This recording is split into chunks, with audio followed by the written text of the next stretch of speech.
Hello everyone, Tom from everystepcalculus.com, everystepphysics.com, where you can buy my programs to pass your physics and calculus classes step by step on all the problems which you need, show your work. Index 8 to get to my menu, we're going to do the Green's theorem today in this one, and they give us a triangle with its vertices to figure out the double integral. So we're going to choose index 8 to get to my menu, and we're going to scroll down here to Green's theorem, alphabetical, and there's Green's theorem there.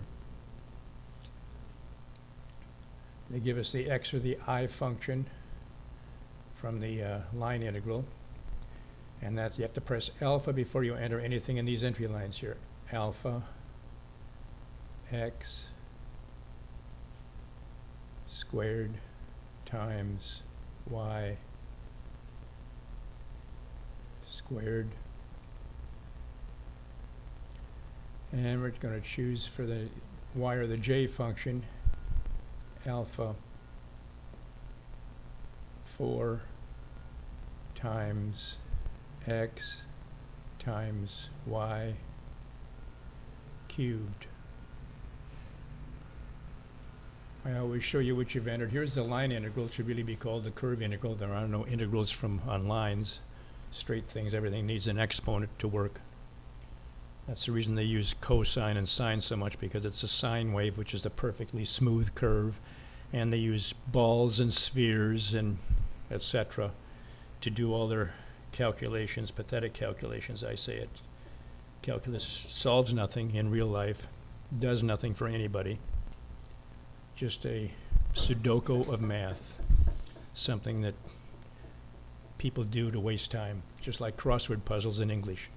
So anyways, there's a line integral of it, and I'm going to say it's okay to go with P and Q system or M and N system. I use the M and N system depending upon which professor you're dealing with or the book.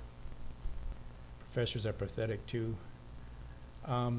Compute the partials. Partial of n with the partial of y is this. Partial of n with the partial of x divided by the partial of x is this. And we're going to subtract the m from the n partials and get this right here. Okay, and so now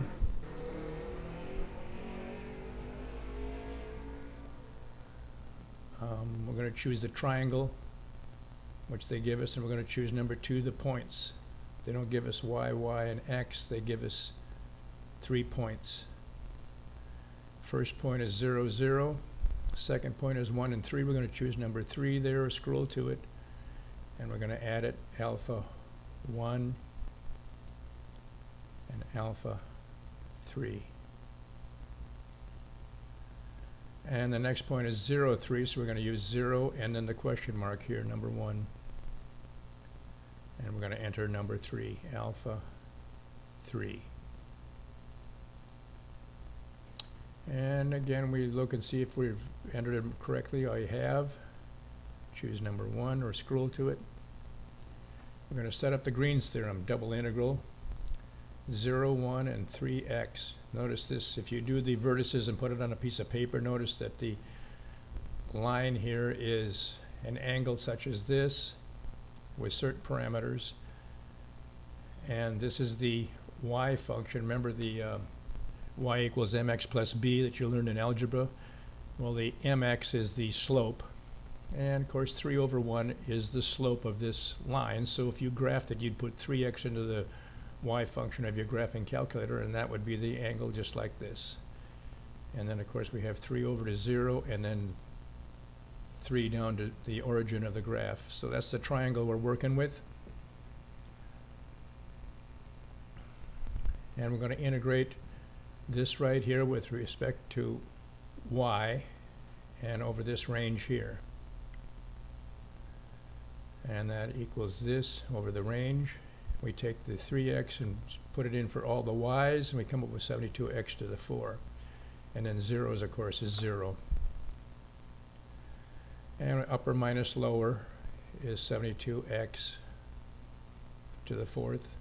Now we're going to integrate that with respect to x over this range here, which equals 72x to the 5. Remember, we add 1 to the exponent and divide by 5 that exponent in the problem. And over this range here, remember Newton and Leibniz were working on exponents in the 1600s. That's how they came up with calculus, and of course logarithms also. Logarithm is an exponent. And so we're going to do that range at x equals 1. We substitute that for the x, come up with this, and the answer is 72 over 5 square units, or 14.4 square units. Pretty neat, huh? Every step. Calculus.com. Go to my site, buy my programs. It's the best deal around. Much more economical and worth it than even the calculus book. So enjoy my program and pass calculus or physics. Have a good one.